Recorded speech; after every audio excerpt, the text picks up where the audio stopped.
Good morning, Miss Wall, and everyone else who may be watching.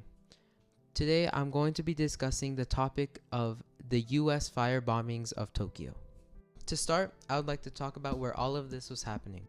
Prior to the actual bombings in Tokyo, the US bombing preparation took place in the Mariana Islands. These were islands near Japan that US conquered to use as bombing bases. This is where the US targeted military bases and industries as an attempt to destroy Japanese infrastructure and economy.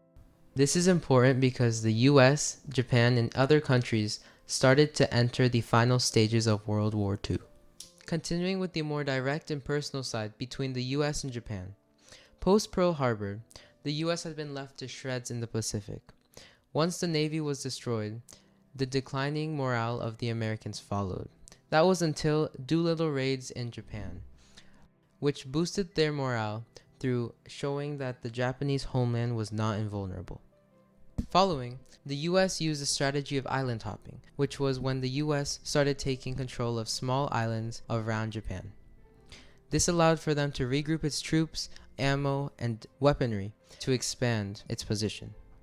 This slight advantage was enough for the bombers to reach Japan. This led to the cause of the attack.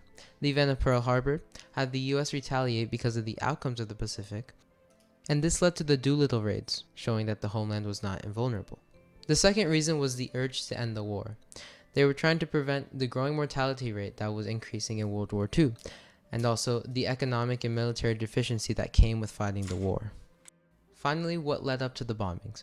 Germany had surrendered, and the Channel Islands, which was Germany's final ceasefire. They had signed the surrender documents, and everything was finalized. However, the Potsdam Declaration was rejected by the Japanese government in looking for a negotiation for better terms, and the refusal forced prompt and utter destruction by the Allied nations. Now for my favorite part of the video, the actual event of the US firebombing in Tokyo. On the right is going to be an image that you'll see of the firebombing itself.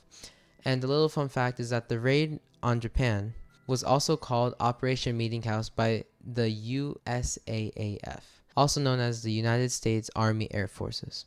During this event, they used almost 2,000 tons of incendiaries and a use of Boeing B-29s. These were heavy bombers, 4-propellered engines that would fly and drop bombs. One of the more saddening parts of this was that this was one of the most destructive war acts in history, killing around 90,000 people and leaving over 1 million homeless. On the right, you'll see a photo of a B-29 bomber. This is what I was describing in the slide prior. The United States, the country that I believe was more interesting during research, was mostly because of the General Curtis LeMay.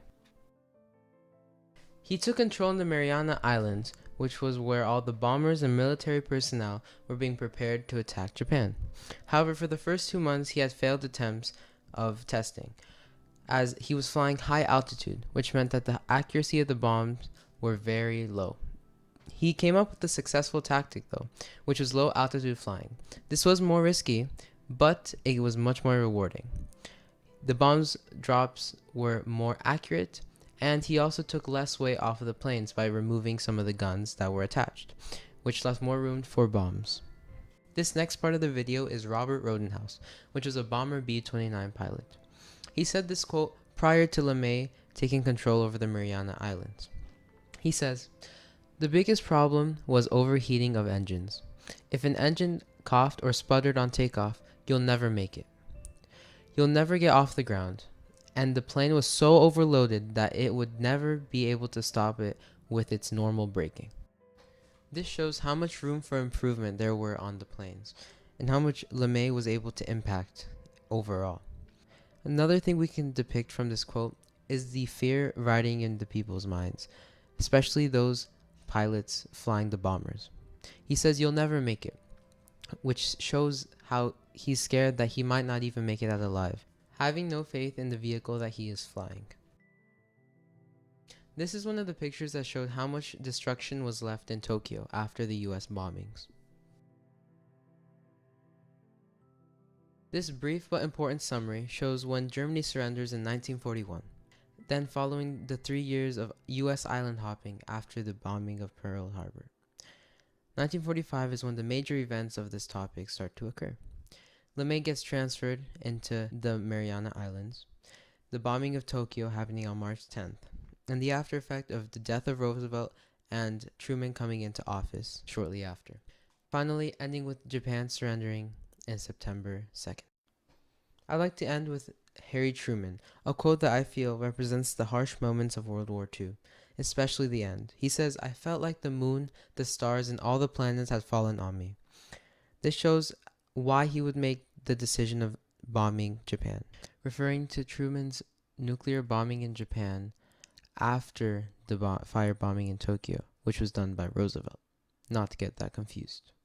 Nuclear warfare was not something that had been done, but because of his uncertainty of the time, ending the war quickly seemed like a good solution. Although the nuclear bombing left over 1 million dead, a good message to carry on from this is that conventional warfare should not be underestimated compared to nuclear. As nuclear might have a big impact all at once, conventional warfare accumulates and overall equals or surpasses the death toll of the nuclear warfare used in World War II. Thank you so much for listening to the US firebombings in Tokyo. I hope I made your day that much better, and hopefully you learned something new. This video was created by Mauricio Rubino. Have a great day.